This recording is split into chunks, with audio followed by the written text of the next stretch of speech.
분당 쪽 개발이 많이 되면서 미리 일찍부터 파괴가 많이 되어서 그런 거를 요새 그래도 많이들 보실 수가 있으신데 그래도 그 기회가 조금 적었던 것 같습니다. 결론은 여기 다 있습니다. 제가 제목으로 조선 전기 왕실 원찰 성남 가련동 사지라고 제목을 달아놨는데요. 여기에 모든 정보는 사실 다 들어있습니다. 결론입니다. 조선시대 전기이고요. 왕실과 관련되어 있는 원찰입니다. 절터인데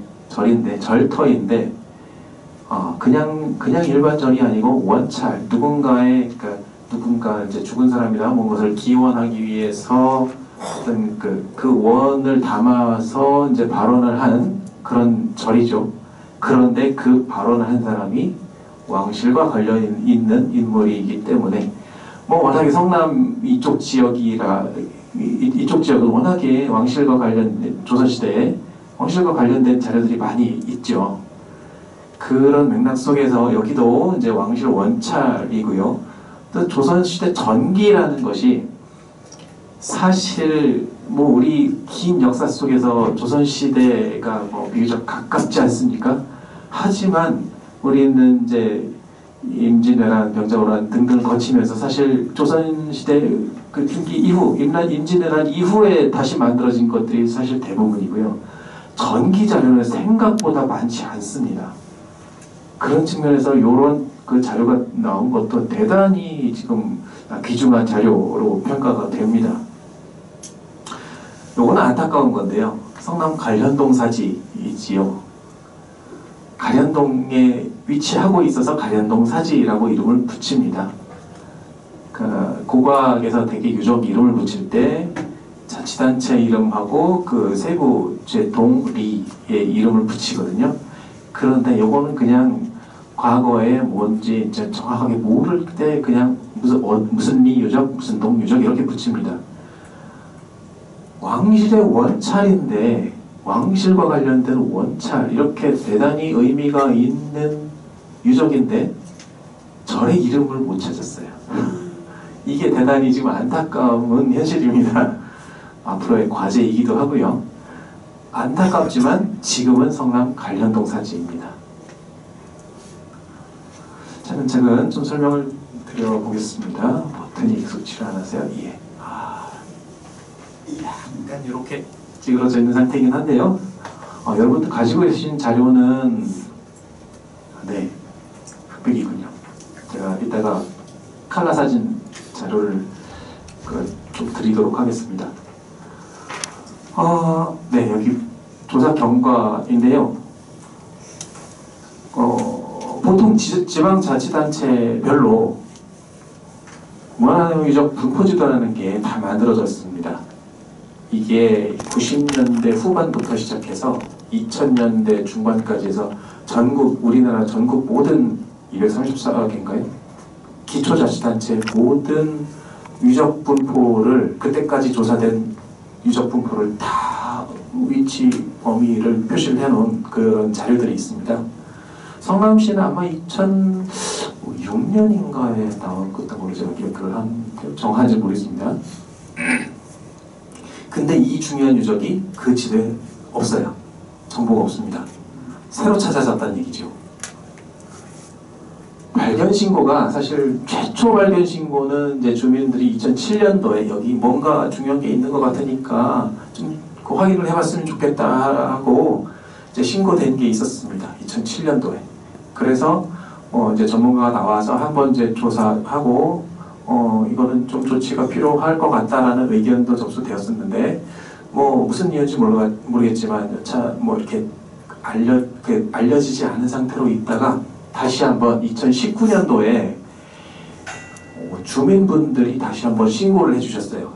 성남시에다 신고를 하셔가지고 그때는 문화재 조사기관에 있던 분들이 나와서 여기 유적을 확인하고 그때부터 본격적인 조치가 이루어지기 시작했습니다. 이게 2007년도에 발견 당시에 찍어놓은 사진이고요.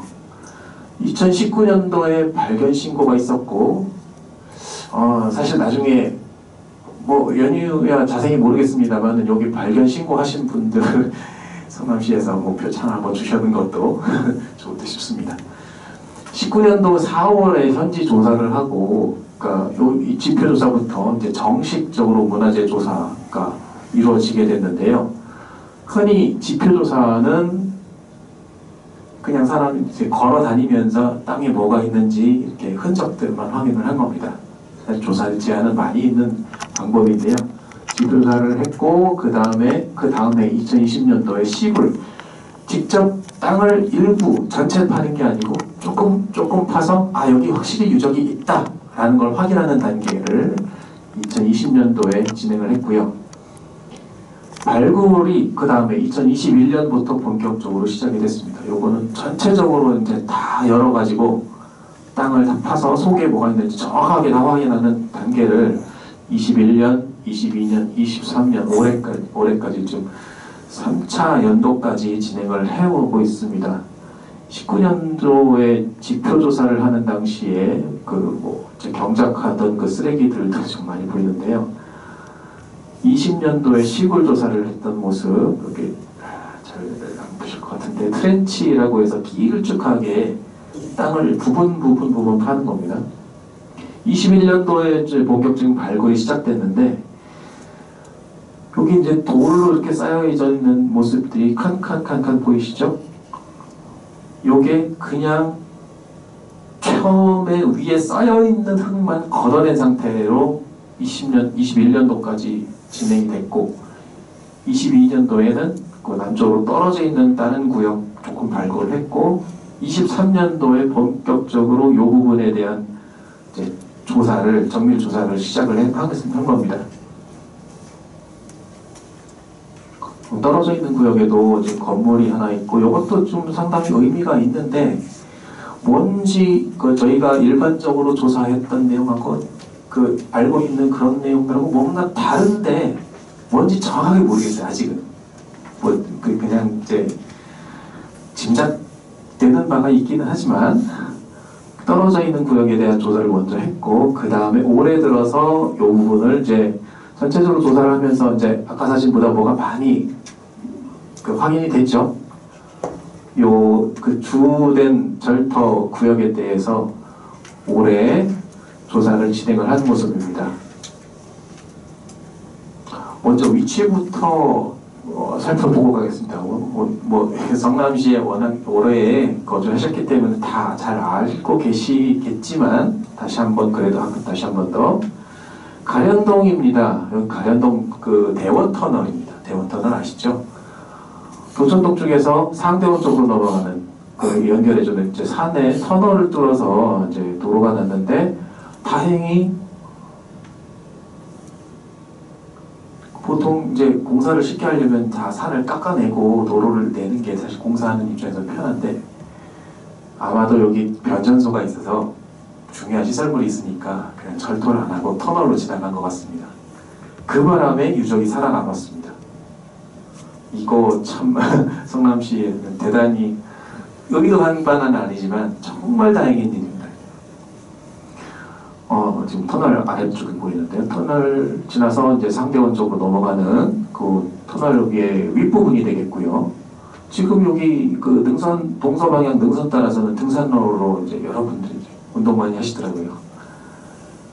사실 이쪽은 어떤 배경을 살펴보면, 탄천이 원래 이제 하천은 옛날부터 교통료이죠.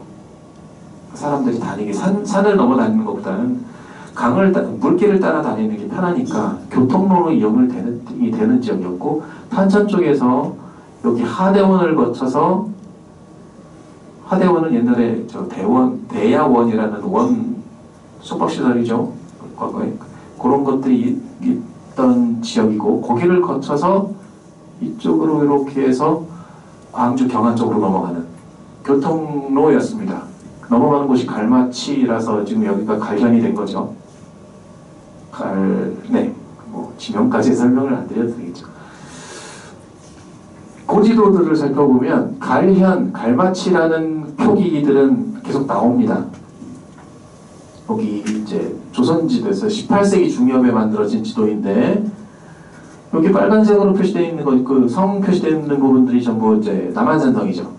남한산성 기점으로 해서 그거는 산계를 따라서 내려오다가 광주 경안 쪽으로 넘어가는 길, 교통로가 표시되어 있는데 여기 갈바치가 있습니다.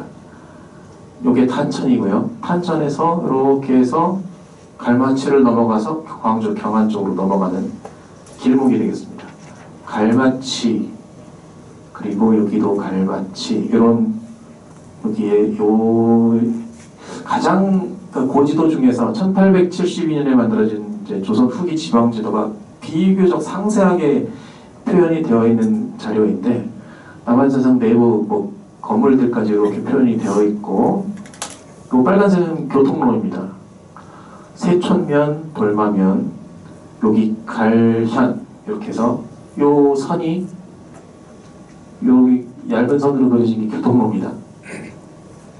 갈련을 거쳐서 경안면, 성종대왕 태실 이렇게 적혀 있습니다. 그 넘어가면 성종대왕 태실에 있는 쪽으로 가는 길목입니다. 보통 이런데 주요 사찰들은 이름이 표시가 되어 있는데 요지도 광여도에 보면은 봉국사, 법륜사, 봉국사는 모두들 아시는 지금 뭐 저쪽 방향이 되겠죠. 봉국사가 표시가 되어 있고 그 옆에 법륜사가 있는데 법륜사는 지금은 없습니다. 지금은 금빛초등학교 태평사동인가요? 제가 요 세부 거기까지는 잘 모르겠습니다만 지금 금빛초등학교 자리에 있었던 절이 법륜사고요. 이 지도나 기록들을 보면 봉국사, 법륜사가 나란히 항상 이제 똑같이 기재가 되어 있습니다. 일제강점기에 없어진 걸로 제가 알고 있고요.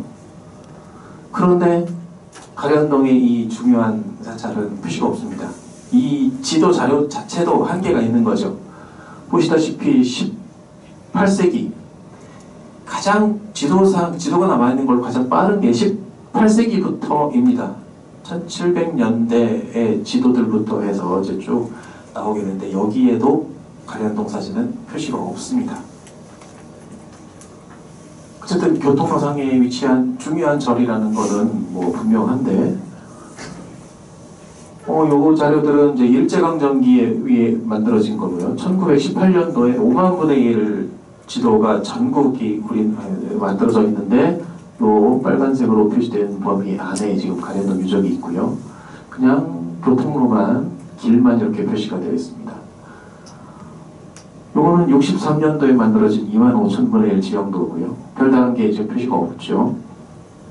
여기는 1911-12년도에 지적조사, 그러면 임야는 20년도에 조사가 된 그거를 제가 좀 합성을 해놓은 거고요. 요 필지별로 이렇게 나눠져 있는 게 72년도 항공사진 모습과 뭐 거의 동일하죠. 지금 여기 요 넓은 필지 남쪽으로 이렇게 기역자로 꺾여 있는 요 모습이 72년도 항공사진에 이렇게 축대 모습이 그대로 보이죠. 그리고 남쪽으로 이렇게 기역자로 꺾여 있는 모습까지 그대로 지금 여기 보이고 있습니다. 아까 남쪽으로 떨어져 있던 구역, 발굴조사 구역 하나도 여기 모양이 그대로 지금 남아 있습니다. 72년도 항공사진에 분명히 이 석축이 형태가 그대로 확인이 되고 있습니다. 아마 여기 주민분들은 뭔가 범상치 않은 것이 있다라는 건 계속 알고 계셨을 거예요.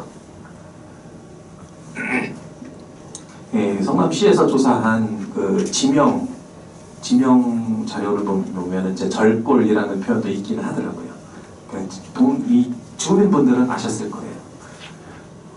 학계에 이제 알려지지가 않은 상태로 있었죠. 2023년도 올해 조사한 모습입니다. 산에 있으니까 경사가 있죠. 경사에다가 집을 지려면 어쩔 수 없이 깎아서 여러 단을 만들어서 평지를 만들어야 집을 지을 수 있지 않습니까? 그래서 여기에 석축 한 줄, 여기 한 줄, 여기 한 줄 이렇게 해서 대지를 크게 1단, 2단, 3단 계단식으로 올라가면서 3단의 대지를 만들었습니다. 석축 높이는 한 120에서 150, 170 높은 곳은 160cm 정도까지 높이가 되고요. 큰 돌들을 싸서 이제 대지를 만들어서 요 네모 박스 안에가 이제 올해 그 정밀 조사를 한 부분인데, 요 부분 입구부터 쭉 들어가서 1단에 올라가고 2단에 올라가며 커다란 네모칸이 하나 있고요. 3단에 가면 요 건물들이 이렇게 배치가 되어 있는 모습입니다. 여기는 중정이라고 해서 고려시대 건물 그 집인데 아주 좀 특징적으로 가운데에 조그만 마당을 두고 건물로 이렇게 둘러싸거든요. 그래서 가운데 이제 안뜰이 생기는 중정의 모습인데, 그 뭐 일반적인 그냥 흔한 거 아니냐라고 생각하실 수도 있겠지만, 그걸 건물로 이렇게 다 막는 구조가 좀 특징적입니다. 여기서도 이제 중정의 좌우 건물, 그 다음에 상단에서 그런 모습들이 잘 보이고 있습니다. 조금 이상하죠? 제가 분명히 조선 전기라고 했는데 고려시대 말씀을 드렸습니다. 고려시대 흔적들도 있었거든요. 원래는 고려시대에 처음 뭔가 건물이 있었고 그 자리에 조선시대 전기에 다시 만들어진 겁니다. 자, 빨간색 점선으로 해놓은 게 딱 건물의 평면 외곽범입니다. 그 선이 너무 많아져서 제가 이 안에까지 칸을 그리진 않았는데, 그 전통 건축의 칸수를 보통 얘기를 하죠. 정면에서 봤을 때 기둥과 기둥 사이를 한 칸이라고 하니까 그 기준으로 해서 여기는 정면 3칸, 측면이 3칸입니다. 그런데 이 중정 바로 앞에 있는 축대를 보시면 이렇게 튀어나와 있죠. 이 부분이 가장 중심이 되는 금당이라고 합니다. 금당. 그 안에 모셔진 불상의 성격에 따라서 그 대웅전이 되기도 하고 또 무슨 뭐가 되기도 하고 그렇죠.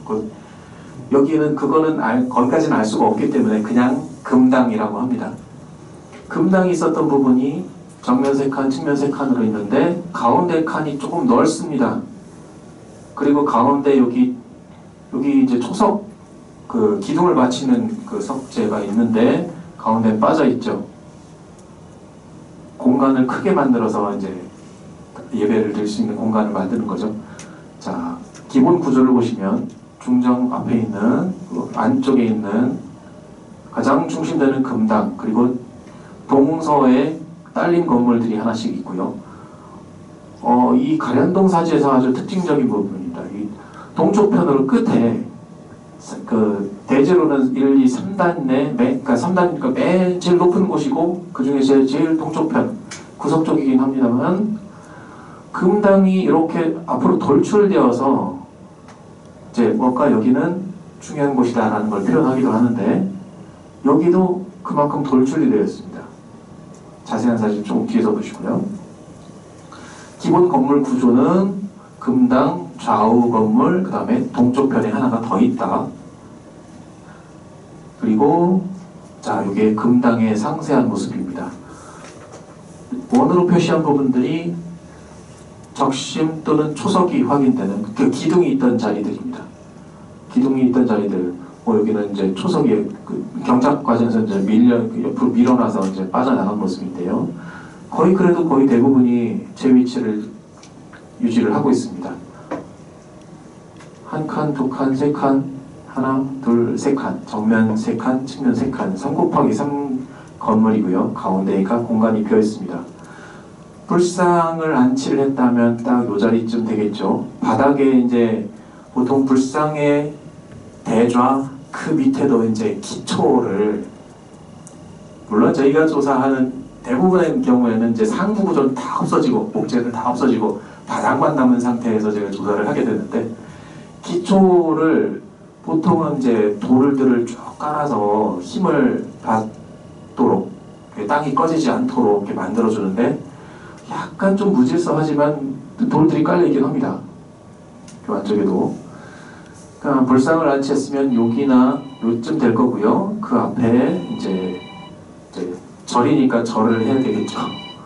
그 공간이 마련이 되어 있습니다. 돌출되어 있고, 그러니까 축대가 높이 있는데, 여기서 보시면 이만큼 축대가 쌓여 있고 앞으로 튀어나와 있으니까 가장 돋보이겠죠, 이 건물이.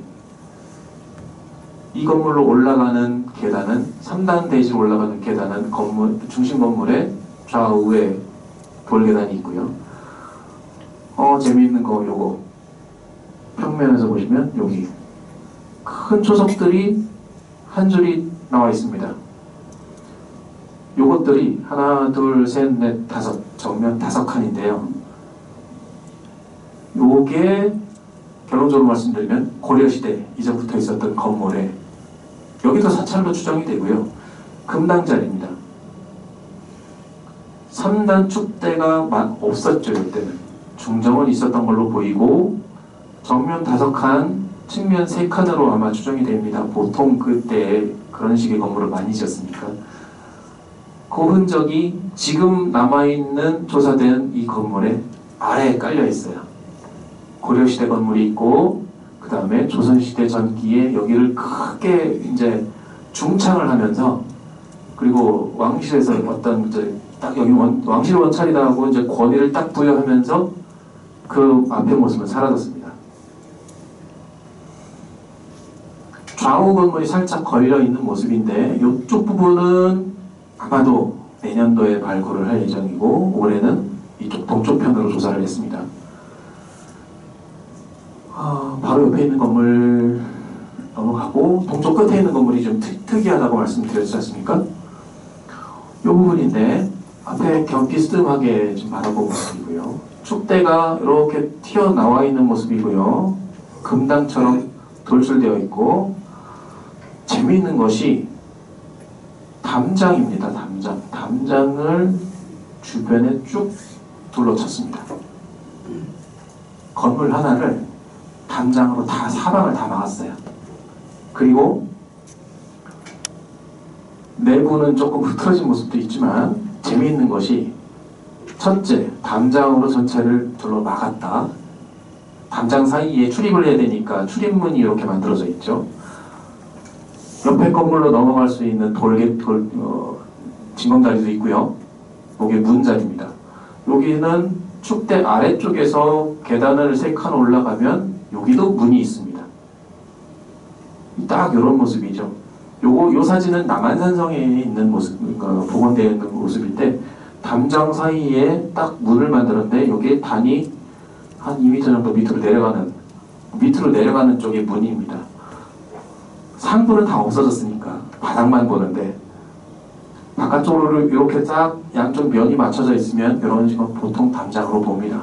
담장 사이에 큰 돌을 이렇게 길쭉한 돌을 이렇게 놓고 이렇게 그 위에 목재가 이렇게 올라가죠. 이 모습이 똑같습니다. 이게 있고요. 이 아래쪽에서 올라오는 문을 지나가면 계단 올라가서 문 지나가면 여기도 진검다리처럼 돌 하나, 둘, 셋, 넷 밟고 건물 안으로 들어가게 되어 있습니다. 자, 이 옆에 요거 한 줄, 요거는 기단석이라고 해서 건물 바깥쪽에 외곽 테두리입니다. 벽이 서는 곳 말고 그거보다 바깥쪽에 건물 벽체가 올라가면 지붕은 그보다 밖으로 삐져나가죠. 처마가 이만큼 내려가는데 그 처마를 따라서 물이 떨어지니까 물 떨어지는 곳보다 살짝 안쪽에 물이 튀지 않게 거기에 기단을 이렇게 쭉 사방을 원래 만듭니다. 여기 잘 남아있는 거는 한 줄밖에 없는데요. 이 기단이 좀 특이합니다. 앞에서 다른 잠깐 볼까요? 거친 돌들을 대충 다듬어서 이렇게 쭉 쌓는 요게 기단입니다. 여기 한 2중이기도 하고 여기는 이런 식으로 기단돌을 만드는데 방금 보신 여기는 큰 돌이고 여기서 보시면 반듯하게 돌을 아주 잘 다듬었어요. 이걸 숙석이라고도 하는데 이렇게 다듬는 거는 흔히 유명한 절들 가서 보시면 신라 때 만들어진 거, 고려 때 만들어진 절, 그런 절들은 이렇게 만듭니다. 기둥 놓는 자리에 연화 문으로 조각을 하기도 하고 아니면 동그랗게 만들기도 하고 네모칸으로 만들기도 하는데 아주 잘 다듬죠. 근데 조선시대는 어떤 시대입니까? 기본적으로 유교, 유학을 숭상하고 불교는 억제하는 정책이잖아요. 조선시대 전체를 통틀어서 다 기본적으로 그렇습니다. 그런데 그래서 절에는 이렇게 돌을 다듬는 걸 못하게 합니다. 조선시대는. 그래서 아까 처음에 말씀 나왔었던 양주 회암사지. 회암사지는 사실은 아주 국가적으로 중요한 절이죠. 지금도 왕실사찰이라고 합니다. 원찰도 아니고 왕실사찰이라고 표현을 합니다. 아시죠? 왜 회암사지가 중요한지. 태조가 자리를 내놓고 거기에 직접 기거를 했습니다. 죽지 않은 상왕이 직접 기거를 했던 아주 중요한 절이죠.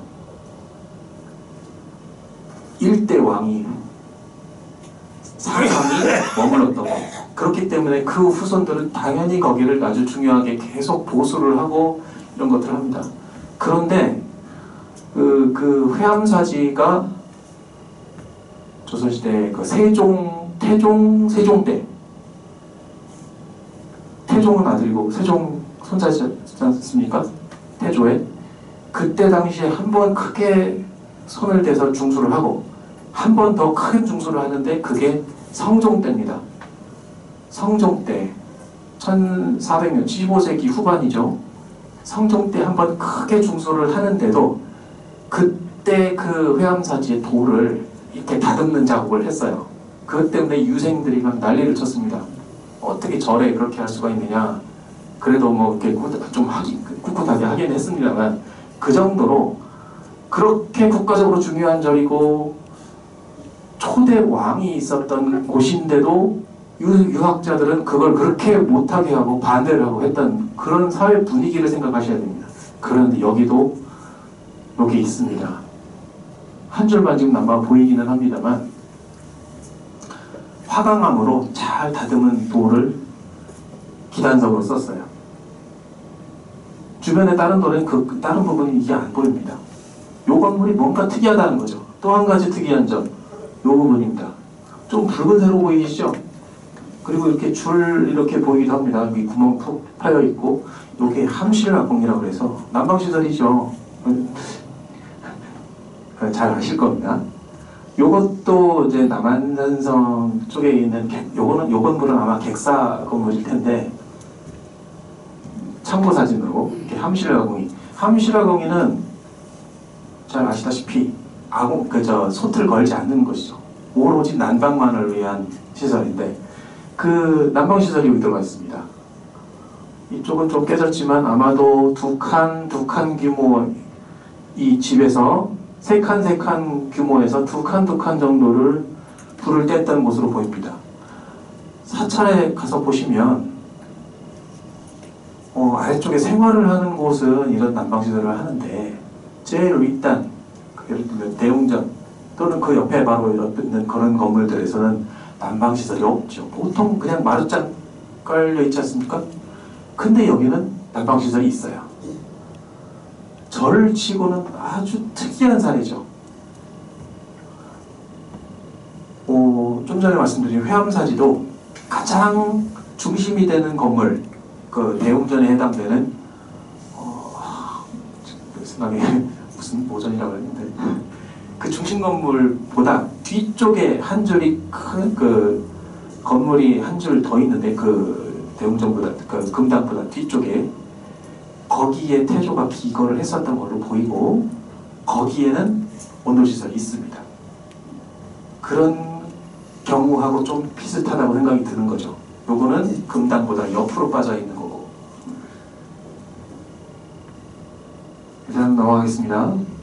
그 다음 2단, 3단에 있는 건물들 보셨고 지금 2단째인데 여기 출입구 올라가서 공간이 있고 그 다음에 여기가 이제 방금 보신 3단의 금당 자리입니다. 중정, 돌을 쌓아서 안뜰을 만들었는데 깊이가 한 50에서 70cm 정도 주변보다 낮습니다. 낮게 만들어져 있어요.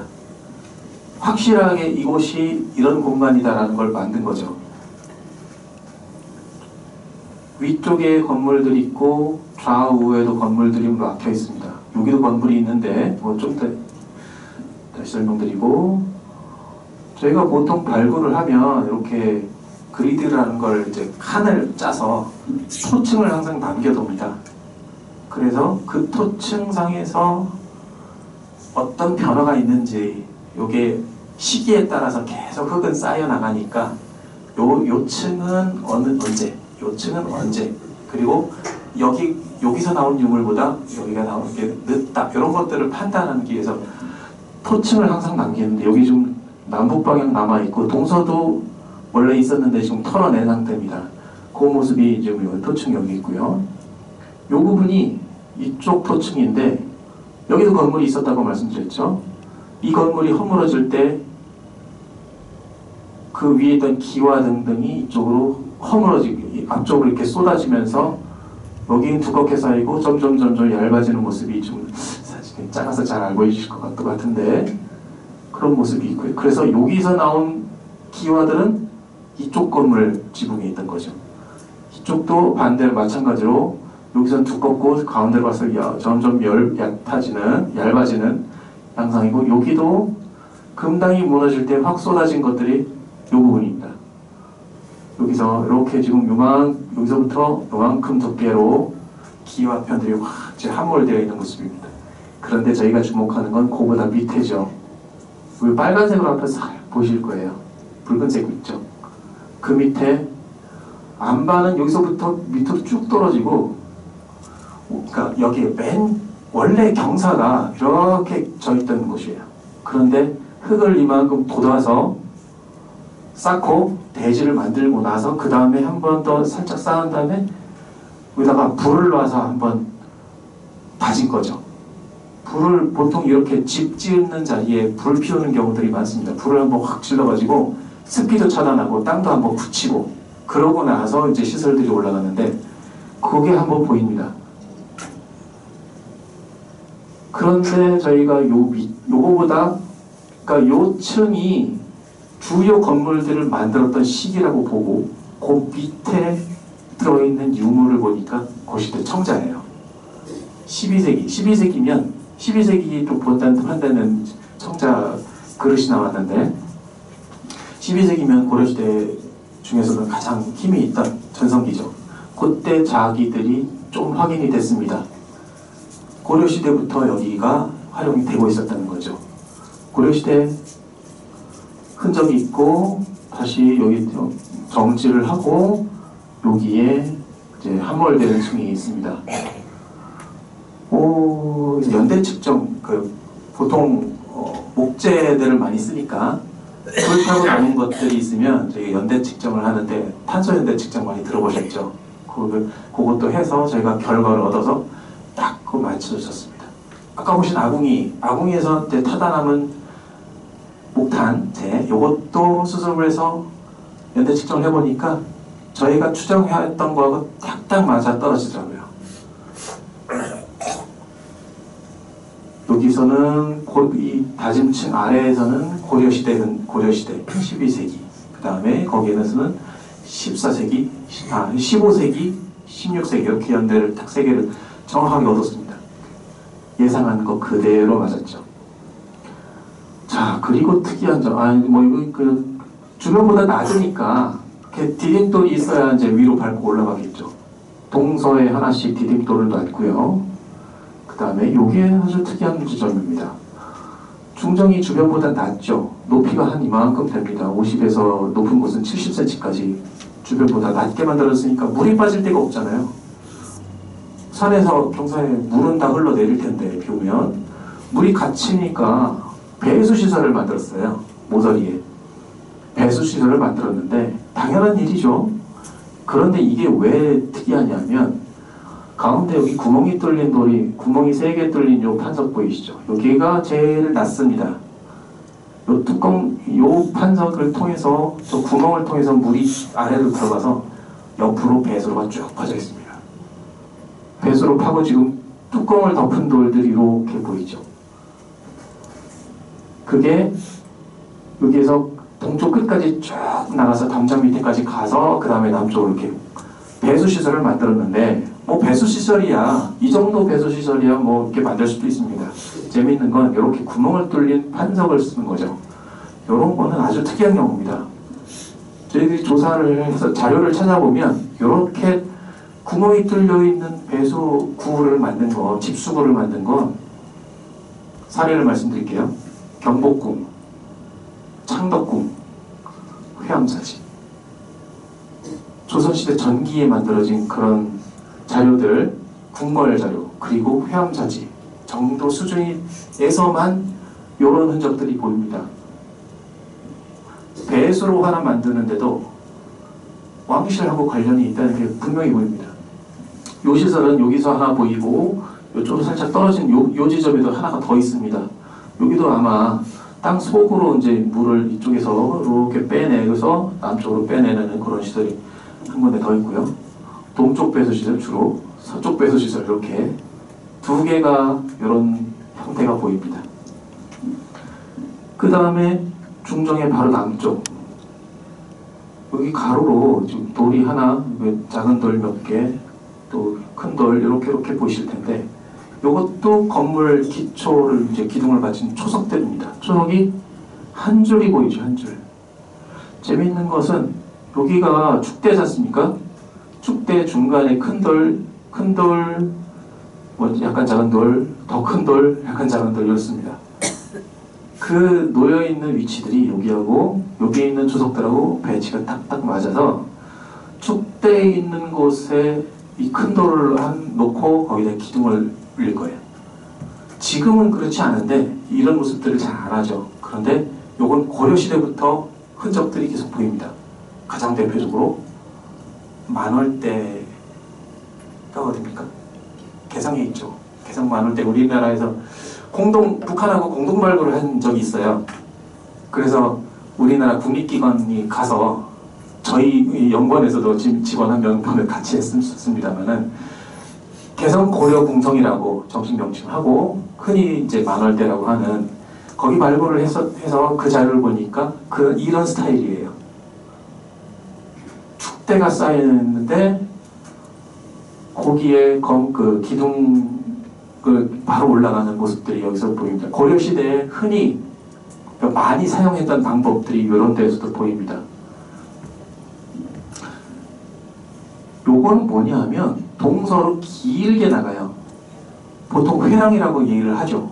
그런데 여기는 그 절에서 조금 더 이제 길쭉하게, 그러니까 회랑은 네모칸으로 이렇게 원래 돌아가야 되는데 여기는 그렇진 않고 한 줄만 쭉 있으니까 조금 더 자세하게 이제 엄밀하게 얘기하면 장랑이라고 표현을 합니다. 길쭉하게 랑이 만들어져 있어서 장랑인데 그 중에서 제일 가운데 칸이 살짝 주변보다 넓어요. 요 칸이 살짝 넓죠.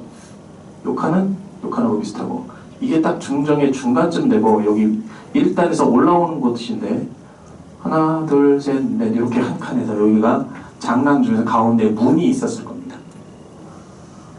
전체적으로 여기서 보이는 문 중에서는 두 번째인데 보통 흔히 일반적으로 아는데 절에 가면 문이 3개를 거쳐서 본전으로 들어가지 않습니까? 네, 바깥쪽에 일주문부터 뭐 천안문 이렇게 금강문 올라가죠. 그 중에서 일주문은 보통 제일 바깥쪽에 있고 그래서 여기서 만약에 거기에 대비해 본다면 요거는 3번째 문에 해당될 것 같습니다. 문이 있는 장랑을 거쳐서 중정으로 들어가고 중정 좌우 건물은 오래 발굴을 안 했습니다. 앞으로 해야죠. 그리고 여기서 한 번 더 올라가면 금당이 있는 그런 모습입니다. 여기 장랑을 옆에서 본 모습이고요. 여기 초석열 하나, 여기 축대 초석 한 줄 해서 이렇게 긴 건물이 들어섰습니다. 이제는 1단 출입시설입니다. 첫 번째 축대. 여기서 아무 시설들이 확인이 안 됐습니다. 이쪽 바깥쪽에서. 첫 번째 계단을 이렇게 올라가면 제 초석 보이시죠? 하나, 둘, 셋, 넷. 정면 한 칸, 측면 한 한 칸짜리 건물이 하나 있고요. 여기도 장대석이 하나 있는데 요건 아마 여기 그러니까 문지방 같은 거요. 여기에 있었는데 아마 밀려 나간 것 같습니다. 이렇게 한 칸 있는데 요게 이제 아까 좀 전에 말씀드린 걸로 치면 1주문 다음에 들어가는 두 번째 문, 거기가 아마 여기에 해당될 것 같습니다. 형태를 보면 거기까지 뭐 저희가 평소에 하는 말이 워낙에 조금 증거가 확실하지 않으면 얘기를 안 하려고 하는 성향이 있어서 여기는 아마 중층이었을 가능성도 좀 있는 걸로 보입니다. 중층. 누각 형태로 2층까지 올라갈 수 있는 그런 형태일 가능성도 있습니다. 짧은 배수로, 여기도 지붕이 달려있는 건물이니까 짧은 배수로 하나 지나서 그 다음에는 돌이 깔려있죠. 박석이라고 합니다. 박석보도. 박석보도를 거쳐서, 그러니까 계단을 거쳐서 1단으로 올라오면 문이 하나 있고 그 다음에 박석 돌 깔린 길을 건너서 2단 계단을 올라가면 2단에 다시 한번 문이 있고 그 다음 거기서부터 이제 중정 양쪽 건물 이렇게 쫙 건물들이 펼쳐져 있는 거죠. 돌 축대 쌓은 모습도 사실 뭐 예사롭지는 않습니다. 이 축대도 시대마다 조금씩 다르더라고요. 지금 아주 최근에는 그렇진 않습니다만은 한 80년대까지만 해도 축대 쌓는 모습들을 보면 대각선으로 이렇게 쌓는 걸 보이죠. 일제의 영향이 계속 남아있더라고요. 어쨌든 자, 일단 출입시설이고요. 전체적인 평면을 다시 한번 보시겠습니다.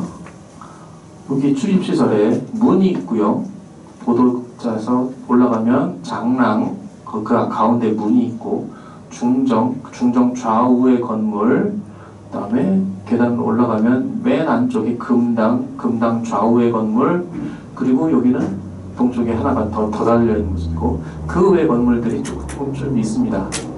여기는 이제 보통 요사체라고 하는 음식 짓고 등등을 하는 공양하는 그 공간이 이제 여기도 이제 난방시설, 구들시설 확인되고 가공이 있고 해서 거기에 안쪽 바깥쪽에 달려있어서 여기가 아마 요사체인 것 같다라고 추정을 하고 있습니다만은 이것도 나중에 조금 더 조사를 해야 됩니다. 구역은 그렇습니다. 요거는 뭐 주변 것들은 그렇고 가장 기본만 보면 금당 좌우 건물, 그 다음에 중정 좌우, 그 다음에 장랑, 문, 여기 있는 구조가 이런 연구자료가 있습니다. 문헌을 가지고 세조 당시에, 세조 이제 이도 15세기죠. 15세기 중엽쯤 될 텐데 왕실 원찰의 전각 평면 가람 배치 이런 걸 연구해 놓은 자료가 있습니다. 여기서 기문이라고 하는 거 문헌 자료인데 이 문헌 자료는 15세기 후반쯤에 살았던 김수훈이라는 사람의 문집에 이 사람이 여기저기 유명한 데를 다니면서 다 상세하게 글을 적어놨어요. 그걸 가지고 식구집이라고 하는 그 문헌에 기록이 남겨져 있는 걸 토대로 그때 당시 배치를 다시 한번 그려본 연구입니다. 고향 정인사라고 하는 것이 이제 경릉하고 관련되어 있는 원찰인데 이런 구조가 있고요. 여기는 남양주에 있는 봉선사이고 광릉하고 관련된 원찰의 구조입니다. 이 상원사는 지금도 있는 오대산 상원사고요. 여기도 세조 당시와 관련이 있는 절입니다. 요거는 원각사 아시죠? 원각사. 국립중앙박물관 저 중간 안쪽에 있는 탑이 있는 그 원래 원각사. 요것도 세조 당시에 새로 만들어진 원각사의 배치도 이렇게 추정이 됩니다. 어떠신가요? 기본 포맷이 아주 비슷하죠. 유사하죠. 요게 그 조선 전기의 일반적인 건물, 그냥 건물이 아니죠. 사찰인데 사찰도 왕실하고 관련되어 있는 이런 자료들하고 대단히 지금 구조가 비슷합니다. 전체적인 건물 배치가 세습으로 보셨던 하다못해 배수로, 그 다음에 뭐 다듬은 돌을 기단으로 썼다든지 하는 이런 모습들이 뭔가 일반적인 전하고는 다르다라는 그런 특징들을 보여주고 있습니다. 시작할까요? 네.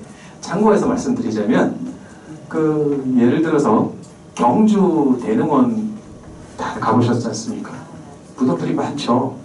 근데 그 중에 발굴된 게 딱 두 개입니다.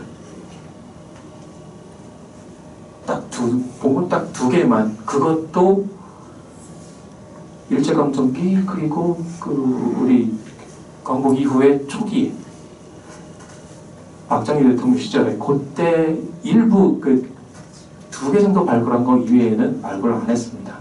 이게 왜 다 열어서 보면 궁금하잖아요. 뭐 좋은 것도 많이 있을 거고 새롭게 알 수 있는 거, 이 무덤의 주인이 누군지도 알 수도 있을 테고, 근데 발굴을 하진 않습니다.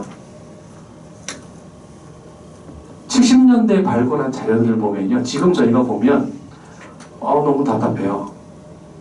너무 훨씬 더 많은 정보들을 알을 수 있는데 유물이 나온 복원의 기술도 그렇고, 그런데 이건 또 마찬가지겠죠. 지금 발굴을 하면 후대에선 더 많은 정보를 얻을 수 있는데 지금 놓칠 수도 있지 않습니까?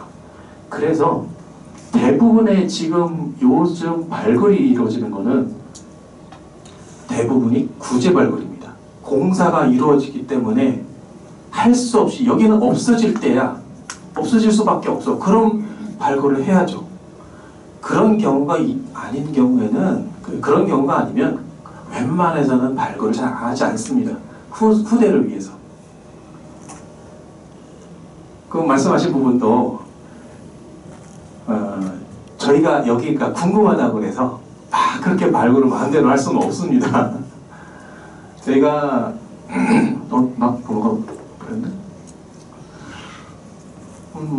행정적으로 규제를 좀 상당히 많이 받습니다. 이게 이 도굴이라는 문제도 있고요. 그래서 저희 이 발굴조사기관이라는 것이, 문화재 조사기관이 문화재청에서 정확하게 인가도 내줘야 되고, 매년 계속 정기적으로 회계든 각각의 내용이든 다 보고를 하고, 거기 소속되어 있는 인력도, 저희 같은 사람들도 한 사람 한 사람 다 자격이 등록이 되어 있습니다. 그래서 정부에서 인정해준 인정되지 않은 사람들은 이 발굴 조사를 하는 것도 불법이고요. 한 건 한 건 다 허가를 받습니다. 여기 이 구역에 대해서 발굴 조사를 하겠습니다. 그래서 허가를 받아서 일정한 기간 동안 발굴을 하고요. 심지어는 기간 얼마 동안 해라, 비용도 터무니없이 낮게 하면 안 된다 등등의 규제를 상당히 많이 받습니다. 발굴하고 나면 저희가 보통 보고서를 간행을 하는데, 그 보고서도 얼마나 잘했나 평가도 받습니다.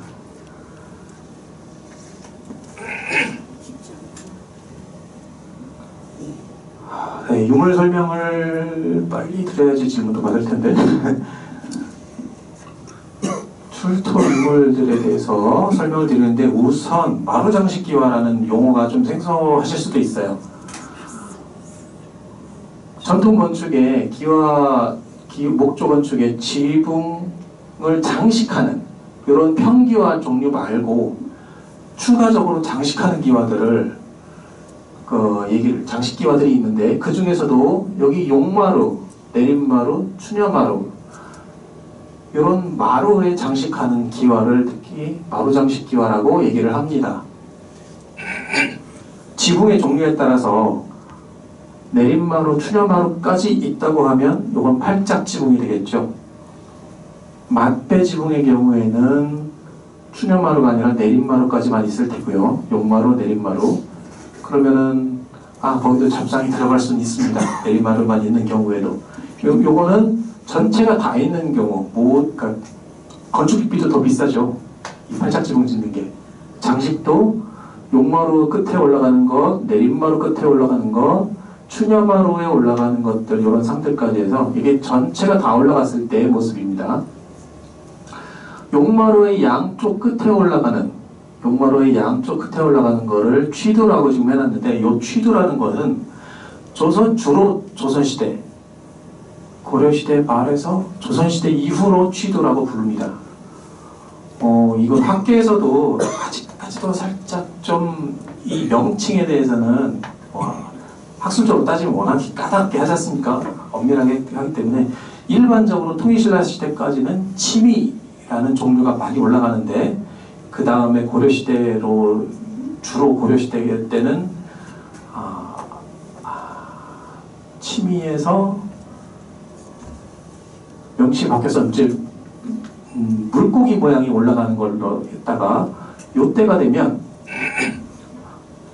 조선시대 전기, 조선시대 들어서부터 취두라고 해서 이름은 그러니까 독수리의 명칭이 붙었는데 도상적으로는 용이 들어갑니다.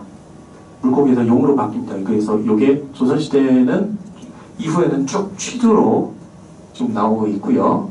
그 다음에 내림마루 끝에나 추녀마루의 제일 안쪽에 들어간 용두, 그러니까 어떤 게 격이 낮은 경우에는 요 용마루의 끝에 용두가 올라가기도 합니다. 용 머리 부분을 형상화해서 만든 그런 장식이 올라가고, 추녀마루의 이제 중간부터 끝까지는 잡상이라는 게 올라가는데,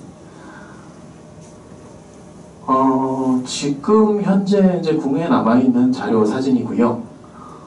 요거는 여러분들이 얼마든 30분이면 올라가서 보실 수 있는 남한산성 행궁에 복원되어 있는 모습입니다. 취두에 이렇게 뭐가 꽂혀 있는 모습 있고요. 그 다음에 용두, 그 다음에 잡상, 이렇게 나와 있는 모습입니다. 이 사진은 1906년인지 7년인지 정확하진 않습니다만은 이제 독일 사람이 와서 이제 우리나라 돌아다니면서 사진 기록을 남긴 게 있는데, 거기서 남아 있는 근정전의 모습입니다. 당연히 궁궐의 가장 중심 전각이니까 저 대원군 때 중창한 거긴 합니다만, 전통 양식대로 했겠죠. 그러니까 취두가 양쪽 올라가고, 여기 용두, 잡상, 다시 한번 용두, 잡상 이렇게 올라가는 모습들이 이제 보입니다. 요거는 정조 때 화성을 만들었지 않습니까? 요때 기록을 아주 철저하게 남겨서 화성 성역 의궤라는 자료를 남겼습니다. 간행된 거는 이제 순조 때 이제 1801년인가 2년에 책은 나왔지만 작업이 내용적으로 만들어진 거는 다 18세기 전조 때이기 때문에 18세기로 제가 적었습니다. 여기에 그림으로 이렇게 만든다라고 하는 도상이 다 나와 있습니다. 취두는 이렇게, 용두는 이렇게, 잡상은 이렇게 라는 이제 그림 자료가 남아 있어서 지금 보여드리고요. 보시면 기본적인 배치는 다 동일합니다만, 지금 남아 있는 것들은 다 지금 우리가 직접적으로 볼 수 있는 건 조선 후기, 중기 이후 자료들이죠. 위치 설명을 드렸고, 이제 여기서 간현동에서 나온 유물들 좀 보여드리겠습니다. 취두, 아까 제가 명칭이 생각이 안 나는데, 치미는 이제 주로 성북에서 통일신라까지 놓이던 이제 새 꼬리 모양으로 이제 생긴 것을 치미라고 하고, 치문이라고 하는 한자는 이제 치문이라고 하는 것은 보통 물고기가 꼬리 부분이 이렇게 올라가는 모습을 이렇게 만들어놨는데, 그게 치문. 이게 일본은 형태가 변하지 않고 샤치라고 해서 계속 같은 형태가 최근까지도 이어지더라고요. 그 물고기 형태가 변하지 않고. 우리나라는 조선시대 들어와서 취두로 바뀌었습니다. 용마루 양쪽 끝을 장식하는 마루 장식기하고요. 네. 이게 보통 2단, 3단 워낙에 거대하기 때문에 이렇게 큰 것들을 기와처럼 구워서 만드는데, 이 큰 덩어리들은 한 번에 만들 수가 없습니다. 그래서 조각 잘라서 만들어서 이제 결합해서 올리는 형태가 되는데요. 여기서 나온 것들 취두가 딱 2점이 나왔는데, 금당에 올렸으면 용마루의 양 끝에니까 당연히 2개가 있어야 되겠죠. 2개가 한 조가 되겠습니다. 그 중에 한쪽이 3단짜리입니다.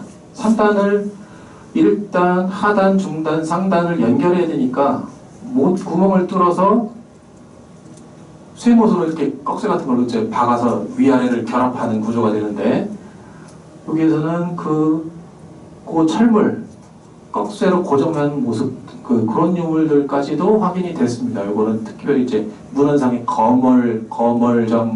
거물정이라고 쓰고 거물못이라고 그러니까 부르는데 이두식으로 표기를 했습니다. 그런 못도 확인이 됐고요. 중간에 구멍 뚫려 있는 부분들은 다 그런 고정용 못구멍입니다. 하단은 뭐 조금밖에 안 나왔습니다만, 중단, 그리고 여기 중단에 특히 이제 머리 부분이 날아가서 참 아쉬운데요. 그리고 상단, 3단 부분은 여기 이제 실물 자료가 이 취두란 조선시대 전기의 취두가 대단히 자료가 귀합니다. 숭례문의 서쪽에 올라가는 취두의 모습이고요. 이것은 지금 파주에 전통건축 부재 보존센터가 있어요. 거기 일반 전시실도 좀 오픈을 했다고, 최근에 올해 오픈했다고 그러니까 한번 관심 있으신 분, 요 유물이 나와 있는지는 모르겠습니다만은 전통건축 관심 있으신 분은 한번 보셔도 좋을 것 같습니다. 숭례문에 올려갔던 취두가 자료가 있고, 태안 양장리라고 해서 물이 들어왔다 나갔다 하는 서해안이니까 거기에서 최근에 재작년 아주 최근에 주순 거죠. 거의 발굴은 했습니다만 이게 이것도 참 미스터리합니다. 갯벌에 빠져있는 것을 발견을 해서 발굴을 했어요. 그래서 형태가 아주 완벽한 상태입니다. 완벽한 모습으로 만들어졌는데 하단, 상단에서 이건 2단으로 만들어진 것, 숭례문은 더 크기가 크니까 3단으로 만들어진 것이 사례가 온전한 형태를 보이는 건 우리나라에서 지금까지 조선 전기 자료 딱 요거밖에 없습니다.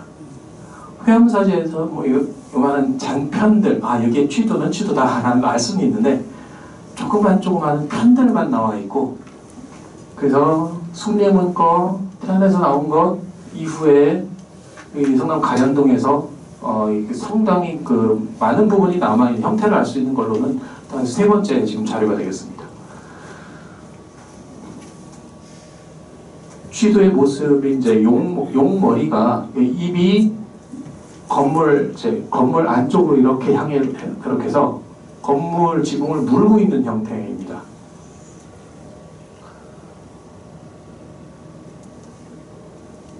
그렇고 또 한 점의 취두가 이거는 위아래 2단으로 되어 있는 것 중에서 하단만 남아있는데 그 양쪽 모습이고, 여기는 이제 머리가 붙어있는 모습이죠. 여기에 한 단이 더 올라가는 2단짜리입니다. 사실 이것도 좀 특이한 거죠. 그러니까 두 점이 나왔는데 하나는 2단, 하나는 3단. 조합이 좀 다르죠. 그래서 아마도 처음에는 같은 걸 만들어서 올렸을 텐데 이게 한쪽이 무슨 이유로 이제 파손이 되면서 나중에 한쪽을 보수를 했기 때문에 한쪽만 새로 갖다 올렸기 때문에 양쪽이 구성이 다른 걸로 좀 생각을 하고 있습니다.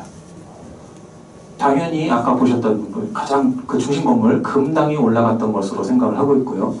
유물이 출토된 위치도 다 금당에서 이제 주변으로 허물어진 뒤쪽으로 쓰러지거나 옆으로 쓰러지거나 한 그 위치들에서 유물들이 확인이 됐습니다. 이 유물은 뒤편으로 퍼진 상태로 좀 찾아진 거고요.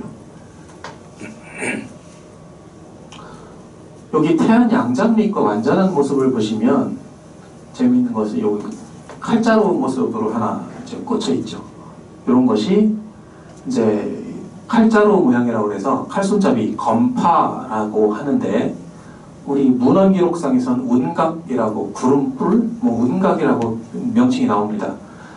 이렇게 실물 자료가 사실 태안 양장리밖에 없었는데 가련동에서 한 점이 나왔고요. 그 옆부분에 글씨가 천자가 써 있더라고요. 정확한 의미는 아직 모르겠습니다. 요 취두의 하단 부분에도 요 뒤쪽에 보면 대자가 써여 있는데, 이것도 요 대자가 왜 써있는지 아직 잘 모릅니다. 완전한 상태로 보면 알 수도 있을 것 같은데 좀 재밌는 게 요 태안 양장에서 나온 거. 요것은 2단짜리인데 두 조, 한 건물에 올라가는 것 똑같이 만들어진 세트, 풀세트가 다 나왔습니다. 한쪽에 위아래, 한쪽에 위아래. 여기 연결되는 부분을 보면 머리 뒷부분 그리고 하단의 위쪽, 상단의 아래쪽 물리는 부분에 그 두 조라고 말씀드렸죠.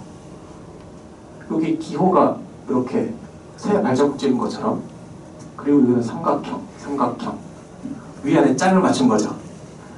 이게 아마도 그러니까 지금 여기서 보여드리는 취두, 용두, 잡상 이런 것들은 지방에서 만들지 못합니다. 만들도록 허용도 안 해주고요. 요거는 한성에서 그러니까 조선시대 이 관용 기관을 공급한 곳을 와서라는 기관이 있었는데, 와서에서 이것만 만드는 잡상장이라는 장인들이 따로 있습니다. 요 사람들만 만들어서 공급을 하는 거죠. 어디에? 왕실과 관련된 곳에만 이 유물들을 만들어서 공급을 해줍니다. 태안거 같은 경우에는 아마 와서에서 만들어서 서해안 쪽으로 배에다 실어서 남쪽으로 서해안 따라서 이렇게 오다가 무슨 이유에선지 태안에서 고이 모셔놨는지 빠뜨렸는지는 알 수는 없습니다만, 이게 완전한 형태, 그러니까 건물에 올라가기 전의 모습이죠. 만들어서 어딘가 건물에 올리려고 운반하다가 태안에서 발견된 겁니다. 파손도 안 됐지만 사용도 안 됐다는 거죠. 그래서 어쨌든 따로따로 이제 운반을 하다가 이게 한쪽 짝이다, 이게 같은 짝이다 라는 걸 맞추라고 표시까지 만들어 놨습니다. 이게 혹시 그런 대자라든지 천자라든지 이런 것들이 그런 거를 위해서 만들어진 건지는 뭐 아직 정확하게 모르겠습니다. 어쨌든 이런 글씨들이 좀 확인되기도 했고요. 이 부분이 크게 이제 용마루에 물리는 부분, 붙어있는 부분이 되겠고, 입을 크게 벌린 형태로 용마루에 붙습니다. 좌우 모습이고요. 그 다음에 요 윗단에 면을 장식하는데 이제 작은 용 하나가 이렇게 막 꼬아서 있는 모습이 좀 전에 여기에서도 이렇게 제 윗단에 이렇게 보이고요. 안타깝게도 이 부분이 지금 찾아지질 않아서 앞으로 저 진행될 발굴에서 여기까지 좀 쭉 다 찾아서 완벽해지면 좋겠는데 그렇게 기대를 하고 있습니다. 도상은 아주 비슷하죠. 구성이 거의 동일합니다. 아주 비슷한 시대에 어떤 규범에 따라서 만들어졌다고 생각을 하고요. 세부 제작 과정을 보면 우리 왜 삼국 블록 있지 않습니까? 그런 것처럼 틀을 한번 딱 만들어 놓고 거기다가 이런 문양을 범에다 찍어서 통으로 딱 붙이고 나서 그 다음에 다시 세부 조각을 조금 더하는 그런 과정인데, 이렇게 형태가 비슷한 걸 보면 같은 집단에서 만들었다는 것이 딱 보이죠. 배경적으로 당연히 왕에서만, 아니면 와서에서만 공급을 제작을 하는 것이기 때문에 양식적으로 상당히 비슷하게 나옵니다. 그 다음 용두가 말씀드렸다시피 취두가 없는 건물의 용마루 양쪽, 또는 바로 그 밑에 내림마루 끝, 또는 추녀마루의 맨 안쪽에 들어가는 게 용두가 되겠는데요. 이 용두 같은 경우에는 고려시대 후기부터 좀 보이기는 합니다. 그리고 취두보다는 자료가 조금 더 많죠. 회암사지에 당연히 있고요. 이제 오른쪽에 있는 사진들이 이제 회암사지에서 나온 취두들이고요. 요거 말고 이제 출토 사례가 몇 군데가 더 있는데,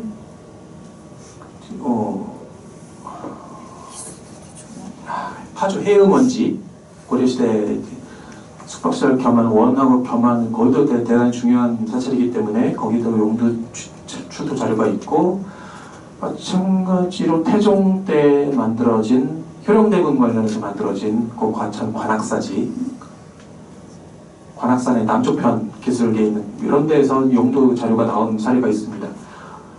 주로 이제 이 회암사지 자료들을 보여드릴 텐데, 회암사지의 출처는 용도고요.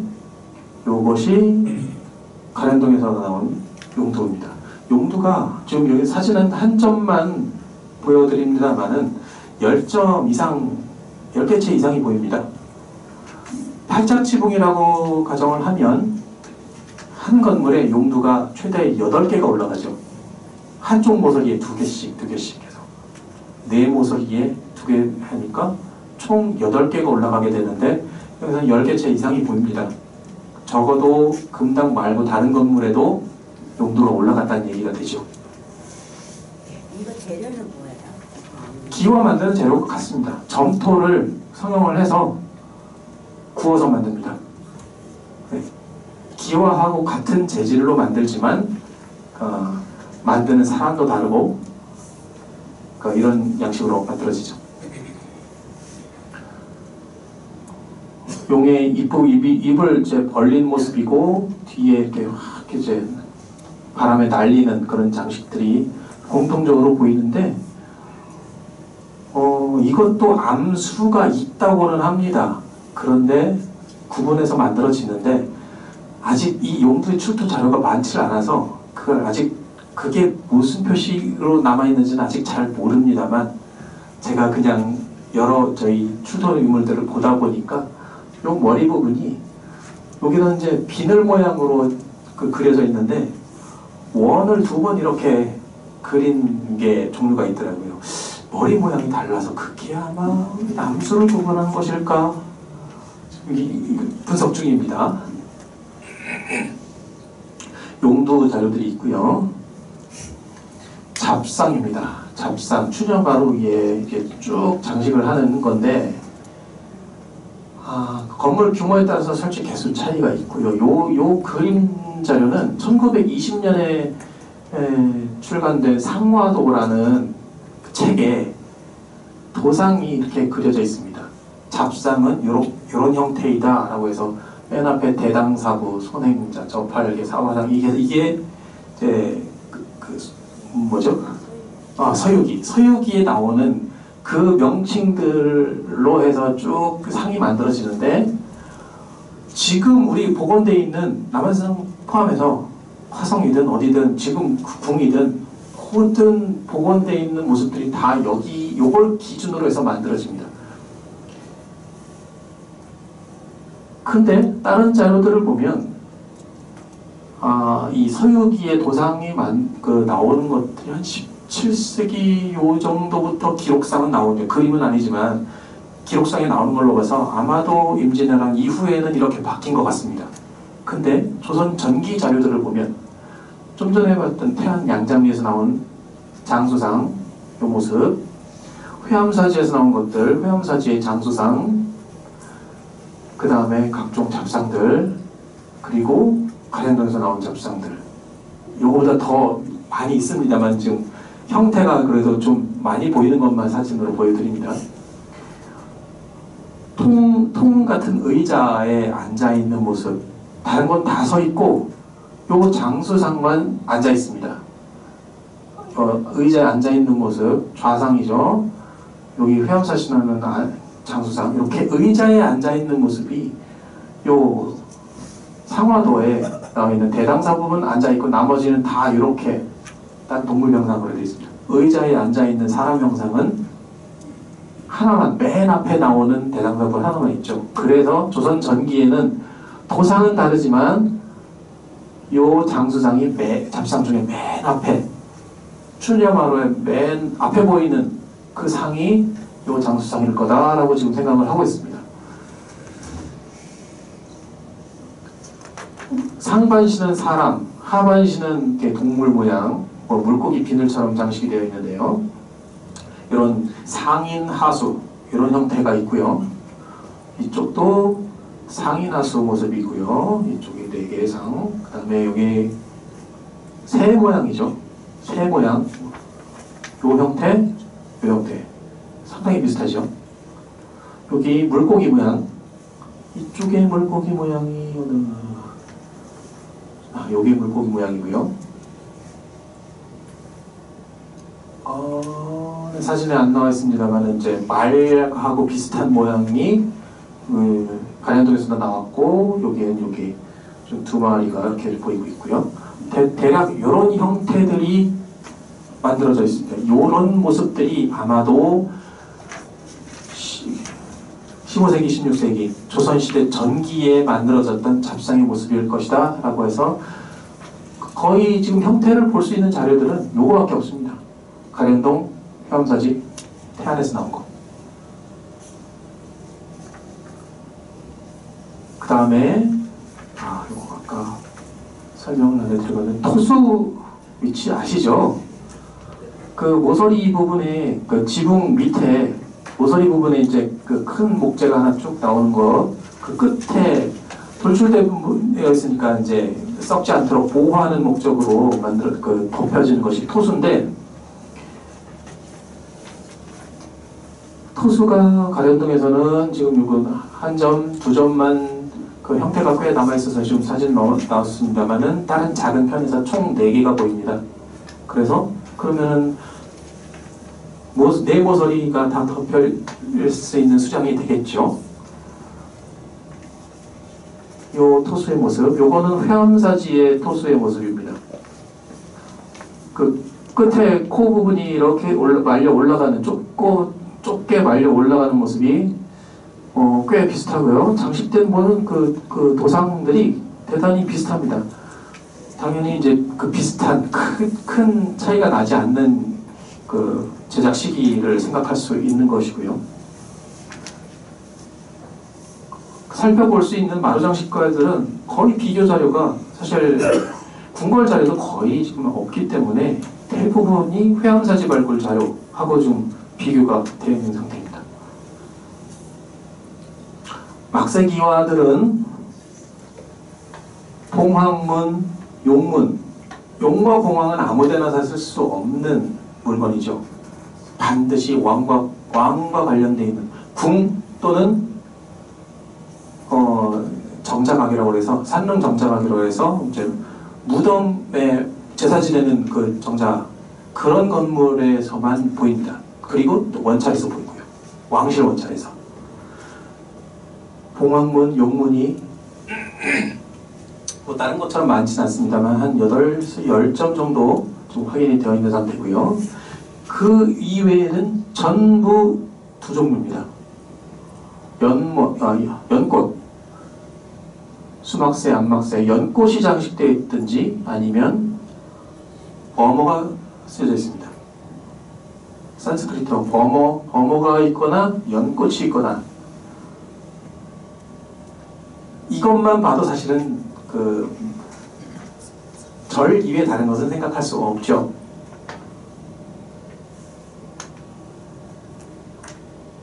옴자가 새겨진 이제 수막새들 3종류가 있는데, 이것도 사실 이제 만들어진 올라간 순서대로 요게 제일 빠르고 그 다음에 요거, 그 다음에 이렇게 변화해 가는 걸로 좀 생각을 하고 있습니다. 이런 자료들이 있고요. 그 범자 안막새 중에서 이제 손으로 만자를 이제 뒤집히긴 했습니다만 만자를 이제 손으로 새긴 것들도 보이고요. 사찰이고 절이고 왕실과 관련이 있고, 막새만 봐도 이거는 딱 판단을 할 수 있는 겁니다. 다음 청기화가 한 점 있는데요. 물론 좀 전에 여기 잡상 중에서 청색이 칠해진, 청색 유약이 칠해진 이제 청잡상이 한 점 있습니다. 이것도 다른 데서는 확인되지 않은 유일한 사례가 되어 있고요. 청기화는 딱 한 점이 수키화가 확인됐습니다.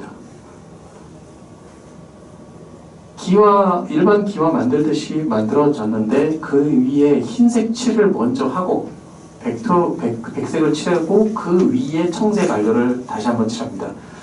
사실 이 청기화들은, 이 청기화도 당연히 왕실하고 무조건 관련이 있는 겁니다. 좀 다음 그 시간에 아마 저 기록들을 좀 보여드릴 텐데, 궁궐에서는 사실 조금 더 다양하게 나옵니다. 중국에서는 정확하게 규제가 있고요. 이것도 5가지 색깔이 나옵니다. 청색만 있는 것이 아니고, 지금 사실 청기화라고는 하지만 녹색으로 보이시죠? 녹색 계열인데 좀 더 파란 청색이 있고 녹색 계열이 있고 황색, 검정색에 가까운 것, 그리고 5가지인데 어쨌든 5가지 색깔이 우리 궁궐 발굴, 경복궁 발굴 자료들을 보면 거기에서는 5가지가 다 보입니다. 그리고 이거보다 사실 더 훨씬 더 잘 상태가 좋더라고요. 그 실물을 잠깐 볼 기회가 있었는데 어쨌든 청기화가 한 점이 나옵니다. 중국 같은 경우에는 이 5가지를 건물 등급에 따라서도 이제 규제가 상당히 딱 정해져 있습니다. 당연히 그 궁에서만 사용하지만 황제가 기거하는 곳은 당연히 중심이니까 노란색, 황색이 칠해진 것이고요. 그냥 상식에 들어갈지는 모르겠습니다. 우리는 청기화라고 하고 중국에서는 보통 유리기화라고 하더라고요. 유리기화 명칭을. 궁궐의 경우에는 건물 전체를 청기화로 덮기도 하는데 여기서는 한 점만 나왔습니다. 그렇게 많은 수량을 올렸다면 이렇게 적은 수량이 보이지는 않죠. 회암사지격 같은 경우에도 8점인가 10점이 확인된 걸로 제가 알고 있습니다. 궁 이외 자료 중에서는 많긴 합니다만 보통 이렇게 궁을 벗어난 사찰 같은 경우에 청기화가 나오는 경우는 손 안에 꼽을 정도로 적은 수량만 보입니다. 지금 올라가 있는 모습을 보시면 홍천수타사라는 절인데요.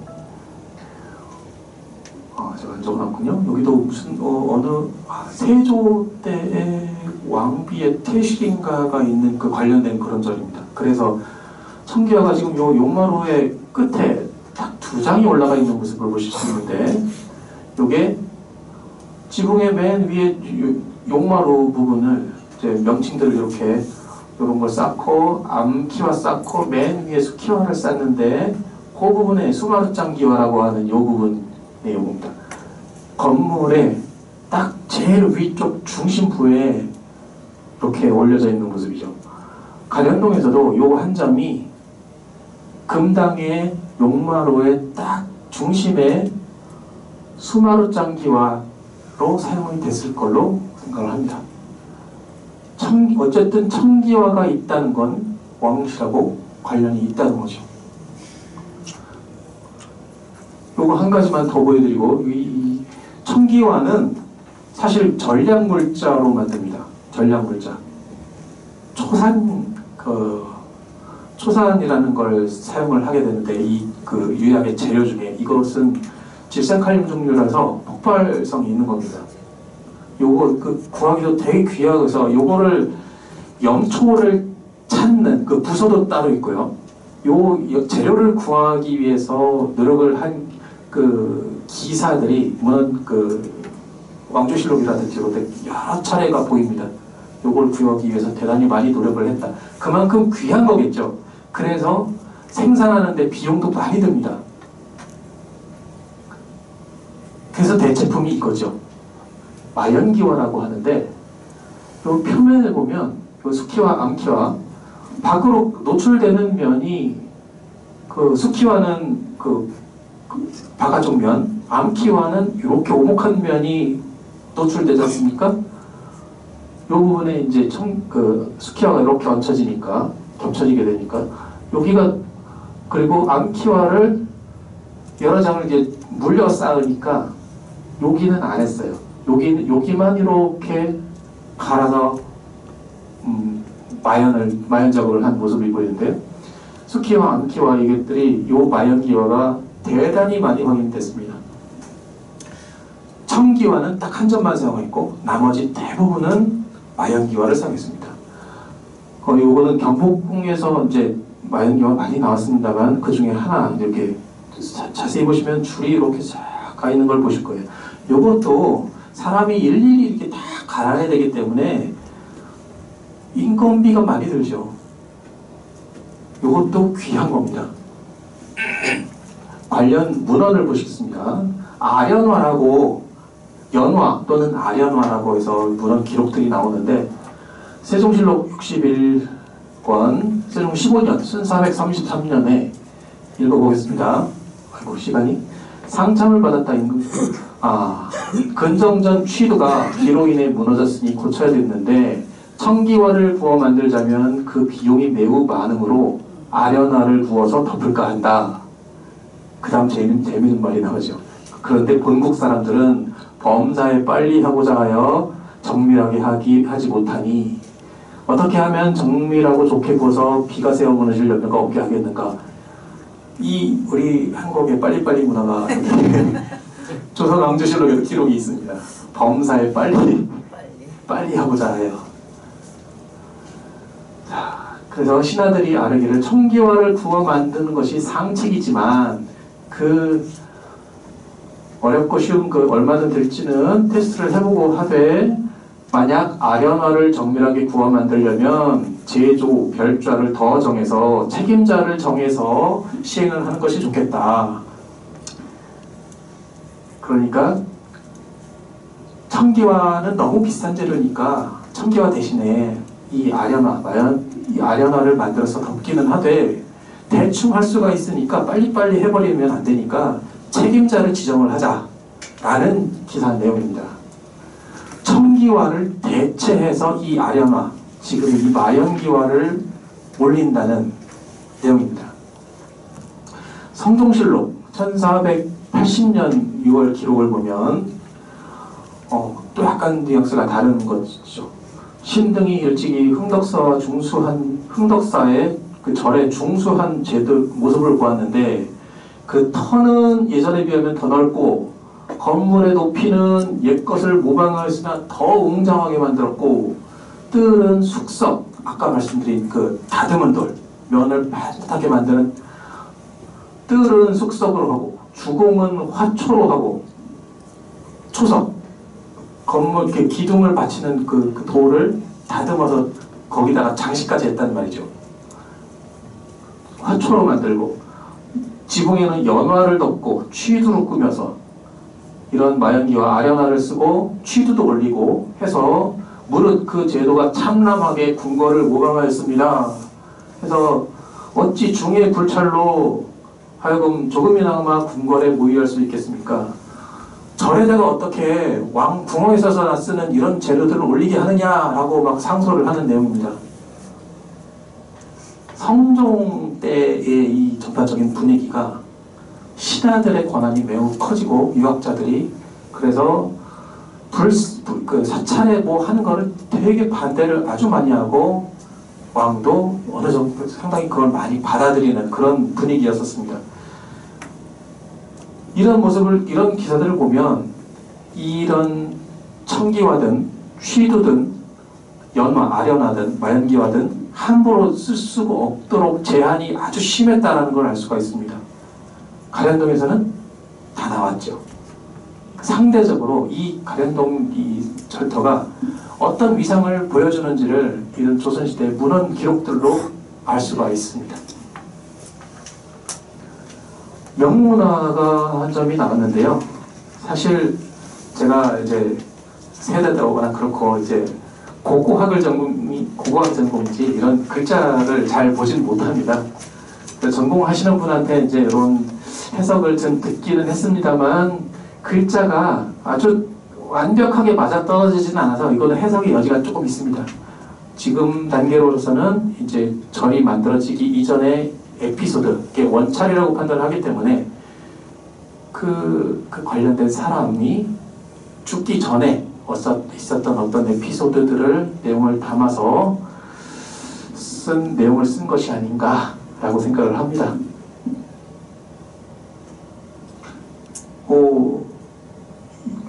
여기까지 좀 모르겠는데 유물들을 글씨만 보는 게 아니라 저희들은 사실 이제 이 기와의 문양이 고려시대 많이 사용했던 기와가 아니라 조선시대 넘어와서 유행했던 청해파문이라는 와이파이 모양으로 이렇게 생긴 그런 문양들을 찍는 그런 기와입니다.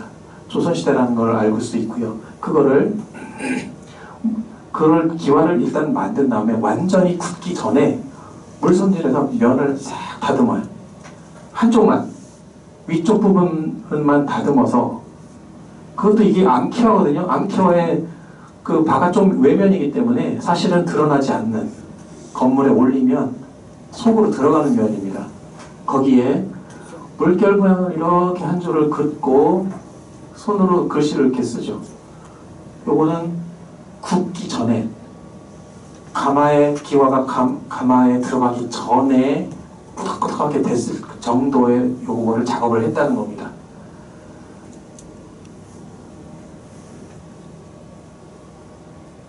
고려시대가 아니고 조선시대. 그러니까 이 절에 크게 이제 그 3단 대지 이런 중심 건물들이 들어섰던 그때 올린 기와에 만들어진 그런 기와입니다. 뭔 뜻이에요? 아, 뜻이요?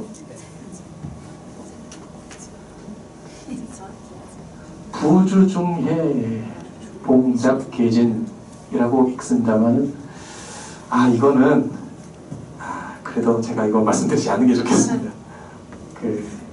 네. 그냥 사실 저보다 한번 문장을 더 이제 잘 하시는 분들도 계실 테고, 자, 그냥 한번 생각을 해보시면 자기만의 해석을 하는 것도 좋겠습니다. 사실 요 내용에 대해서는 이런저런 해석들의 의견들이 사실 많은 상태예요. 저도 이거 하나, 도금도 요거 하나로만 고집하지는 않습니다. 뭐 해석은 이제 열려있기 때문에. 분명한 거는 이제 주어가 부자죠. 부주중해, 뭐 은혜 해자로 읽힙니다만은 요 지엽이 부자에 무슨 은혜가를 봉해서 받들어서 이렇게 어떻게 해서 나아가겠다라는 보입니다. 종합하면 조선시대 왕실 원찰로 보는 이유, 왕실과 관련된 유물들, 마루장식기와 청기와 마연기와 용문, 봉황문, 막색, 이런 것들은 왕실을 상징하는, 왕실과 관련되지 않으면 올라갈 수 없는 유물들. 그 다음에 사찰이라는 것은 범자문, 연화문, 막색, 만자의 명문, 그리고 앞서 보셨던 거물배치, 이런 특징들을 봤을 때 이거는 사찰이다.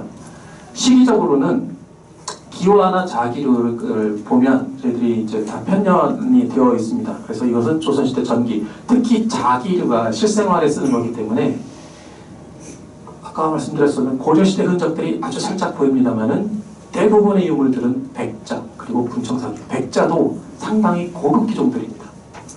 그 받침들을 보면 그 차이가 나는데요. 뒤집었을 때 굽의 내면까지 완전히 유약을 다 붙인다든지 공이 상당히 많이만 들여갖고 그 구워진 소성 상태도 상당히 우수한 그런 백자들이 많이 쓰였습니다. 시기적으로도 그래서 15세기에서 16세기 어느 시점에 자연스럽게 이제 폐사가 되고 어떤 화재든 우리나라 대부분의 이제 그 자료 건축물들이 임진왜란 때 일단 일체적으로 대부분에 불타기 때문에 그런 흔적들이 보이는 경우가 많은데 여기는 그 이전에 이미 없어졌습니다. 아까 말씀드린 탄소연대 측정 결과라든지 이런 걸 봤을 때 15세기에서 16세기가 중심, 물론 그 이전에 고려시대는 지금 여기서 말씀을 포함하지 않는 겁니다. 요때 사찰인데 왕실과가 관련되어 있다. 그래서 조선시대 전기의 왕실 원찰이라는 그 최종적인 해석이 가능합니다. 고려시대에 원래 있던 절을 15세기 초에 중창에서 왕실의 원찰로 만들었다가 16세기에 폐사된 걸로 보고 있습니다. 조선시대 전기 사찰의 유적과 유물이 이후에 변형되지 않은 상태로 조선 전기 모습을 그대로 간직한 상태로 이 자료가 찾아졌기 때문에 이런 자료가 아까 말씀드린 회암사지라든지 몇몇 아주 손에 꼽을 정도의 자료밖에 없습니다. 그렇기 때문에 이런 학술적 가치도 크고 이 위치를 보시면 물론 이제 지금 사람들이 이제 드나들기는 터널 위에라서 조금 불편하지만 어쨌든 없어지지 않을 자리죠. 그 자리는. 그래서 이것이 이제 활용되기에도 꽤 상당히 좀 유리하다라는 측면이 있습니다. 이런 의의들을 얘기할 수 있겠고요. 이런 가치들이 있기 때문에 우선 1차로 지정문화재를 등록을 추진해서, 지정문화재는 보통 이제 국가지정과 지방지정 두 가지로 나눕니다. 국가지정은 이제 사적, 보물, 국보 이렇게 나누고요.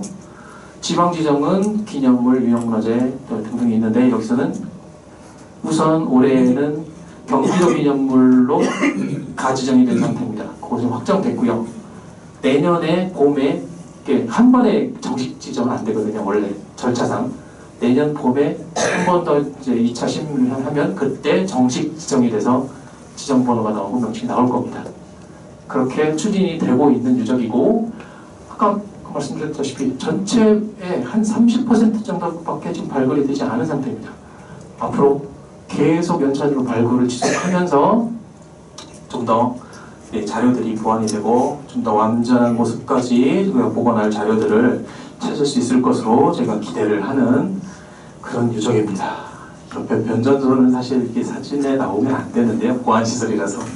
여러분들 지도, 웹에서 지도 보시면 사진 보이면 요건 다 가려져 있습니다.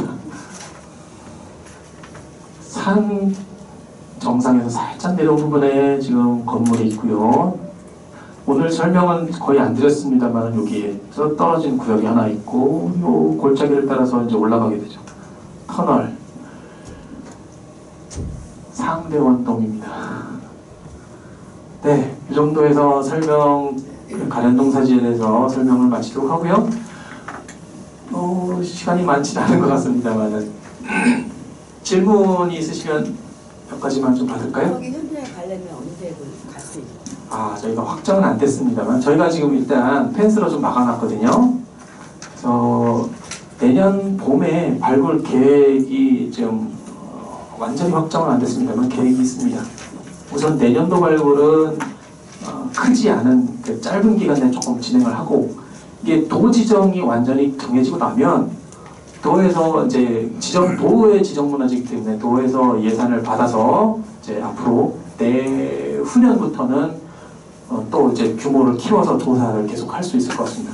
조사를 하는 동안에 이제 저희가 이제 이게 그냥 없어지는 유적도 아니고 성남시의 이제 아주 중요한 자원이기 때문에 조사 성과를 설명하는 날들을 현장을 공개하는 날을 이제 오픈하는 날을 정합니다. 연구원 여기에다 문의하면 되는 거예요? 요거 그 일정을 어떻게 아시느냐? 네.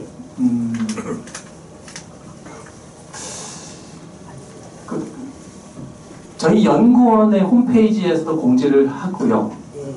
보통 이런 발굴 자료들을 이제 공개하는 날은 한국문화유산협회라는 곳에서 이 조사기관들이 이제 협회가 있거든요. 협회 홈페이지에 전국에 이제 오픈 현장 공개되는 그런 것들을 다 공지하는 그 부분이 있습니다. 거기에서도 확인하실 수 있고, 성남시에서도 뭔가 이제 그때 어떤 방법이든 이제 오픈하는 거를 이제 공지를 아마 할 겁니다. 그런 정보들을 좀 참고하시면 될 것 같습니다. 저 위에 부분하고 아래 부분하고 시기가 같은 걸로 나왔나요? 시기 판단하는 데는 자기만한 것이 없거든요. 그러니까 고려시대 아래쪽에서는 고려시대 흔적은 보이지 않고, 이 절이 이제 격이 올라갔을 때 15세기에서 16세기 그 시점과 동일한 자기들이 보입니다. 그래서 여기가 격이 위계가 올라간 다음에는 동시에 운영되는 걸로 보고 있습니다. 네. 아까 그거에 대해서 물고기로 하던 걸 용어로 바꿨다 그러시는데, 네.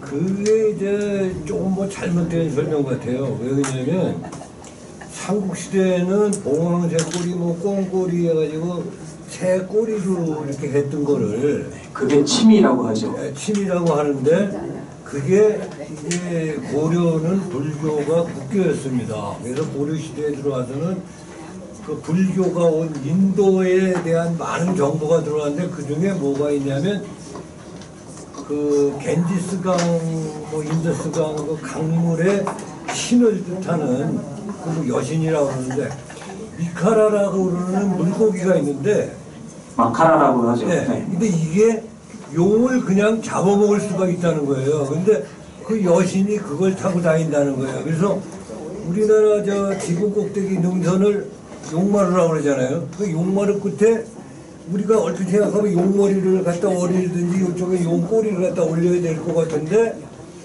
용을 잡아먹는다는 그 마카라라는 그 물고기를 갖다가 아가리나 또는 꼬리를 갖다 붙이는 게 훨씬 등급이 높다. 뭐 이런 걸로 해서 그 바뀐 걸로 아는데 나중에 조선시대에 와가지고 다시 또 용으로 바뀌었다 이렇게 말씀하셨잖아요. 그래도 되게 헷갈려요. 고려시대에 유행했던 거에서 조선시대에 이제 사회가 한번 확 바뀌게 되죠. 그거를 상징하기 위해서 정권 차원에서 국가적으로 어떤 도상을 바꾼 걸로 보고요. 이거는 전문 연구자들이 중국과의 관련성, 원나라의 계통을 받아들였는지, 영주 것을 받아들였는지, 그리고 이게 그게 섞여 있는 경우도 있습니다. 제가 설명을 안 드렸습니다. 잡상 같은 경우에는 잡상 같은 경우도 그렇고 취두도 그렇고 이게 계통이 조금씩 다릅니다. 이거를 중국 관련된 것들을 조선시대 건국하면서 한번 정리를 독자적으로 새롭게 한 겁니다. 그때 뭐 마카라가 위인지 용이 위인지 저는 그게 저의 관심사는 제가 그럴 건 아니고요. 현상적으로 나오는 모습들을 설명을 해드린 겁니다.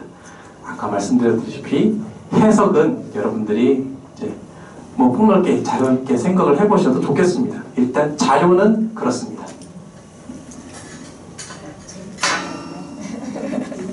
오늘 그냥 너무 저희한테 지루한 제가 말을 재밌게 못하는 편인데 고생하셨습니다.